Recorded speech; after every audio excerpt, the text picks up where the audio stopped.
Welcome friends, मेरा नाम है यश रस्तोगी और लास्ट क्लास में हम सेक्शन 916 कर रहे थे। हमने 916 कंप्लीट कर लिया है वैसे तो। अब हम 917 करेंगे आज, ठीक है। एग्जाम्पल्स 916 के और 7 के मैं कल की क्लास में टेकअप करूँगा। आज हम 917 पढ़ लेते हैं, ठीक है।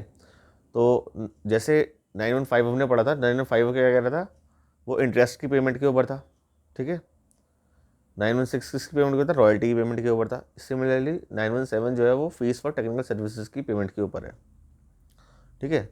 अब अगर जैसे कि अब अगर फीस 917 कहता है, अगर फीस फॉर टेक्निकल सर्विसेज जो है वो अगर पे की जा रही है, ठीक है, किसके द्वारा, 3 लोगों के द्वारा, यानी कि पहला कौन, गवर्नमेंट, दूसरा कौन, नॉन रेजिडेंट, तीसरा कौन, रेजिडेंट। अब अगर गवर्नमेंट पे कर रही है फीस फॉर टेक्निकल सर्विसेज, ठीक है, वो आप रेजिडेंट को करें, नॉन रेजिडेंट को करें, दोनों ही केसेस के अंदर वो इनकम जो पेमेंट गवर्नमेंट, इंडियन गवर्नमेंट कर रही है, वो deem to accrue in India मानी जाएगी for in the hands of recipient, ठीक है। इसी तरह से अगर नॉन रेजिडेंट के केस में अगर हम देखें, नॉन रेजिडेंट के केस में अगर नॉन रेजिडेंट जो है वो फीस फॉर टेक्निकल सर्विसेज की पेमेंट कर रहा है, और वो जो पेमेंट है उसने जो की है, वो जो सर्विसेज उसने ली है टेक्निकल सर्विसेज, वो उसने कहाँ यूटिलाइज़ की है, business profession carried on in India. India में बिजनेस प्रोफेशन जो किया उसके अंदर उस टेक्निकल सर्विस का उसने यूज़ किया है। तो वो जो पेमेंट वो कर रहा है वो रिसिपेंट के हाथ में income deem to accrues in India मानी जाएगी, ठीक है। इसी प्रकार अगला जो है, अगर जो नॉन रेजिडेंट है वो फीस फॉर टेक्निकल सर्विस की पेमेंट कर रहा है, और अगर वो पेमेंट जो उसने की है वो उस पेमेंट से उससे जो पेमेंट की है, वो जो सर्विस उसने ली है, वो सर्विस उसने इनकम जनरेट, उस सर्विस से उसने इनकम जनरेट की है from any other source in India, ठीक है। तो वो जो पेमेंट वो कर रहा है फीस फॉर टेक्निकल सर्विसेज की, उसे deemed to accrues in India माना जाएगा in the hands of recipient. अब इसी तरह से रेसिडेंट का केस है। रेसिडेंट क्या कहता है, अगर रेसिडेंट के केस के अंदर उसकी जो भी वो नॉर्मली करेगा, ठीक है ना, payment fees for technical services की, वो तो deem to accrues in India होगी, पर 2 केसेस में वो नहीं मानी जाएगी deem to accrues in India in the hands of recipient.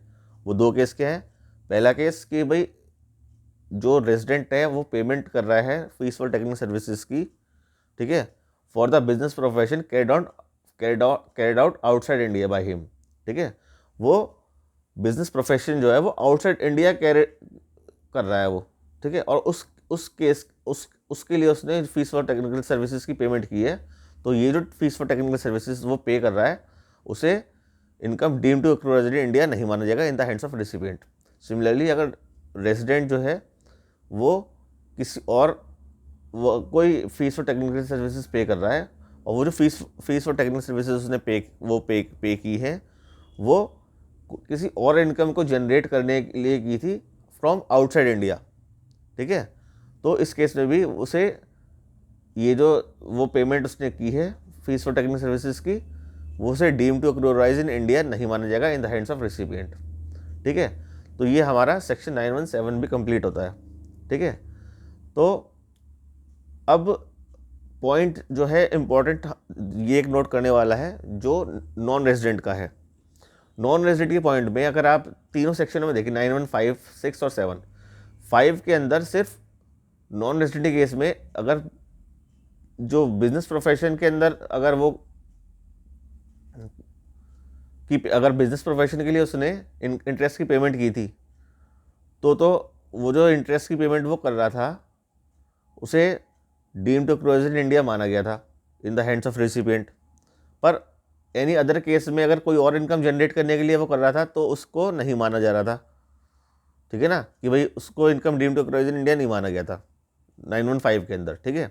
पर 6 और 7 में दोनों के अंदर यहाँ पे डिफरेंस है। यहाँ पे कोई और इनकम भी अगर जनरेट वो कर रहा है और उसने पेमेंट जो फीस फॉर टेक्निकल सर्विसेज की या फीस जो या फिर रॉयल्टी की पेमेंट की है, ठीक है ना, दोनों ही सेक्शंस के अंदर कोई और इनकम जनरेट करने के लिए इंडिया में कर रहा है तो तब भी उसको डीम किया जा रहा है income deem to accrue or arise in India in the hands of recipient. ठीक है, ये पॉइंट ऑफ डिफरेंस है।